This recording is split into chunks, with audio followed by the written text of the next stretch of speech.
Yinjiye mu cyumba cy'ibanga cya se, ibyo yabonyemo biteye agahinda. Bavandimwe, iyi si irugarijwe cyane. Hari ibimenyetso byinshi bishobora kutwereka ko hari ikitagenda ku bantu bamwe na bamwe.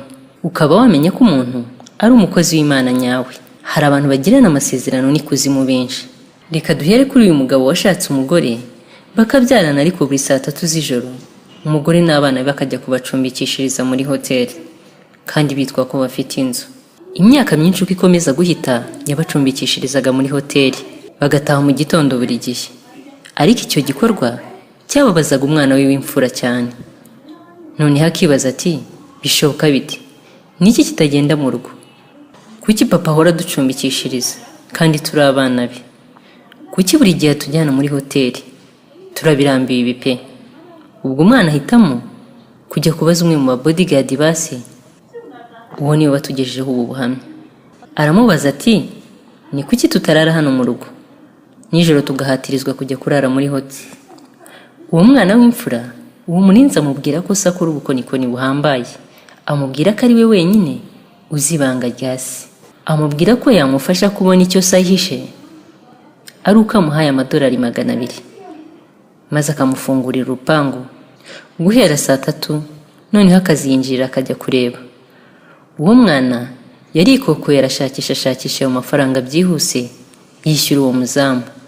Ubwo igihe kiragera, baritegura neza. Hari mu masaa 3 umwana arinjira. Umurinzi aramubwira ati, muri iriya nzu yanyu harimo icyumba cy'ibanga. Uwinjiramo ni papa wawe wenyine. Ubwo amuha icyerekezo cy'aho agomba kunyura kugira ngo abashe kugera muri icyo cyumba. Umwana ubwo yarinjiye, kuko hari iwabo ntiyarahazi. Ntiyarazi ko se agira icyumba cy'ibanga. Arinjira gahoro gahoro, arafungura urugi. Agifungura, abona Mose ari kumwe n'undi mugore n'abana baganira. Uwo mugore yari umuzimu Mami Wata. Uwo mugore ntiyari yarigeze kumubonaho na mbere. Akibabona, yahise yongera afungura urugi, arutera umugongo. Atangira kumva mu mutwe atameze neza, yumva hari icyahindutse. Ako kanya yahise hinduka umusazi. Mwakibaza muti, kuki yahindutse umusazi? Kubakurikiye ubundi buhamya twavuze ko hari umugabo washakaga gukira abajije umupfumu. Aramubwira ati, kugira ngo ubone amafaranga nuko ugomba kwica. Ariko wa mugabo ntago yakunze ko yakica. Amubwira ko indi nzira yakoresha ari uko yarongora umuzimu Mami Wata, akaba ari gukemura ibibazo bye byose by'amafaranga. Ariko uwo mugore aba afite kondisiyo aguha. Iya mbere, yamubwiye ko afuha kandi atagomba kumuca inyuma. Iya kabiri, yamubwiye ko nta muntu ugomba kumubona mu mubiri, kuko amubonye arapfa cyangwa agasara. Uwo mwana rero nibyo byamubayeho, kuko uwo mugore yabonye n'umuzimu.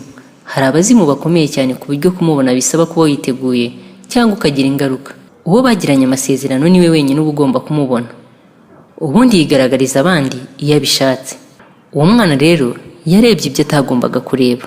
Ni ukuvuga ngo ubwonko bw'awa mwana bwarahindutse, ntago akiri wa wundi.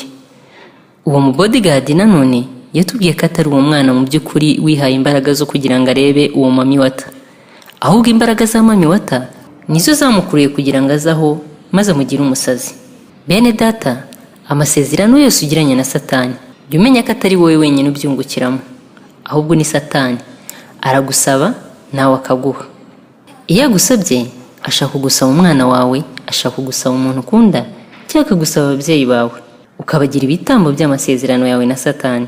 Urumva rero n'uwo mwana yabaye igitambo cy'amasezerano. Ubwo bukeye, nyina yaraje mu gitondo avuye kuri hoteli, asanga umwana we yasaze, gusa nyina ntiyamenye impamvu umwana we yasaze. Bavandimwe inshuti z'umusaraba, twirinde Satani nubwo ari umurwanyi ariko si umuneshi. Reka twegere Imana yacu, kuko nituba hafi ntabwo Satani azadutinyuka, kuko hari izindi mbaraga zikomeye tuba twambaye zo kunesha umwanzi Satani. Imana ikomeze kubandindira. Njye wabagezagaho inkuru ndi Mugisa. Uwateguye inkuru ni John. Murakoze cyane.